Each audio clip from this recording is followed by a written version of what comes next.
As some of you may or may not know, I am contractually obligated to make my wife chai every single day, as it was stipulated in our marriage vows, and I'm going to show you that recipe today.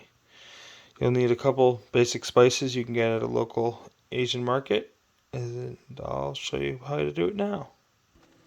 So to make this chai, you're going to need 5 peppercorns, 6 whole cloves, 5 green cardamom pods, a pinch of salt, a couple of grinds of fresh nutmeg, and about a quarter teaspoon of fresh ground cinnamon, and about an inch of ginger. I make this every single day, so I use Swad brand ginger paste because, yeah, it's hard to get good ginger consistently.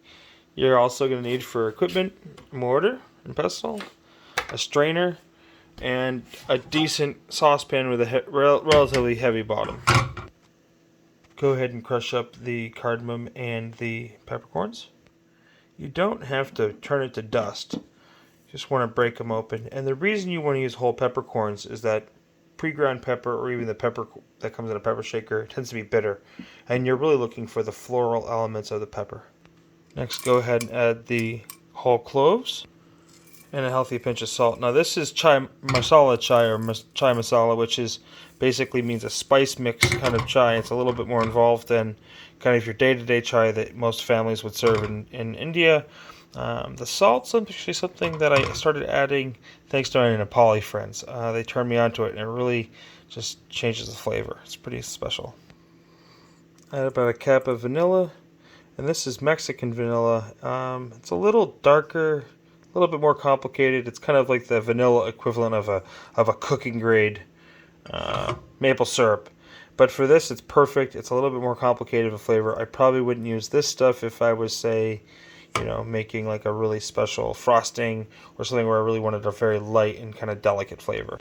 Add your 1 inch of ginger, or about a tablespoon and a half of a quality paste. Off camera, I went ahead and ground the nutmeg and the cinnamon, and that's in there as well. Go ahead and add 2 cups of water, and then high heat and bring it to a boil. Just to preserve volume and speed things up, I'll go ahead and cover it. Once it reaches a boil, go ahead and turn down the temperature and add 6 tea bags. My aunties from Calcutta would be shocked to see me use such substandard tea, but for a masala chai like this, it really doesn't matter. I take the opportunity now to usually wash the sides too, just to bring down any spices so they don't scorch too badly. With my large burner set to low, I'll go ahead and cover it and set my timer for 12 minutes. Once your buzzer go off, go ahead and add 2 cups of milk. I just use 1%. Try to be careful not to get milk on the sides of the pan. You don't want to splash it up before it has a chance to cool, or you'll scorch the milk a bit. Give it a gentle stir. And this is where it comes down to taste. Generally speaking, I'll let this cook for anywhere from 5 to 15 minutes depending on the flavor and the way they develop. Now, while my spice mixture is not to be trifled with, it is pretty friggin' awesome. It is a great masala. Here is a bone of contention that many people have, especially anybody who's Indian. My wife likes her chai made with honey, and at a third of a cup, it is really sweet. Traditionally, it'd be a raw sugar called ancho, which is kind of available. It's actually kind of an inexpensive sweetener in India, and it's got a very classic taste.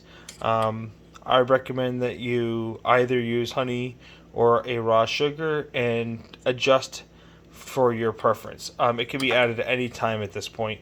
I don't like to add it earlier because it can scorch and burn and make things bitter. So at this point, we're just bringing the milk up to temperature, getting our sweetener into there, and then tasting for just the levels of the seasoned spices as they'll continue to climb as you let it cook with the milk.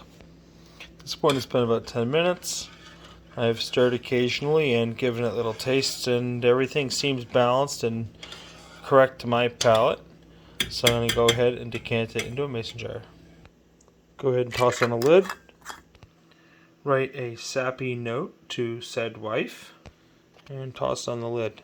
Now, for overall timing, because I'm all about timing and kind of thinking through kitchen prep and the process, conveniently enough, it takes exactly the same amount of time to make chai as it does to clean the kitchen and do all the dishes. Funny how that works out.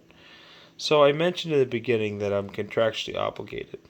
And the story behind that is that as a joke in my wedding vows, because I was a director of a startup at the time and I didn't have health insurance. And everyone said, "Oh, you're just getting married so you can get your wife's teacher's health insurance." And she told everybody that, she joked that she was only marrying me because I made really good chai. And so we wrote our vows in secret so they'd be kind of a surprise to each other. And I joked in my vows, and I promise to make you chai every day if you share your health insurance with me. And funnily enough, she says her vows, and her vows were, I promise to share my health insurance with you if you make me chai every day. Anyway, so it's called I Love You Chai because one of the days I made it when we just started dating, I wrote on the lid with a heart, and that was it. And she said, "What's the heart for?" I'm like, "It's because I love you, chai." And anyway, this is the chai masala I make. I've been making it for about 10 years for her, and yeah, it's pretty good. The only thing I warn you about, you make this once, and it's going to be really tough to go back to Starbucks or wherever else you've had chai. Masala chai, as taught to me by my aunties from Calcutta, and then modified to fit my wife's tastes. Anyway, have a great day. I hope you learned something, and I hope it's interesting, and I hope you try it out. Let me know what you think. Bye-bye.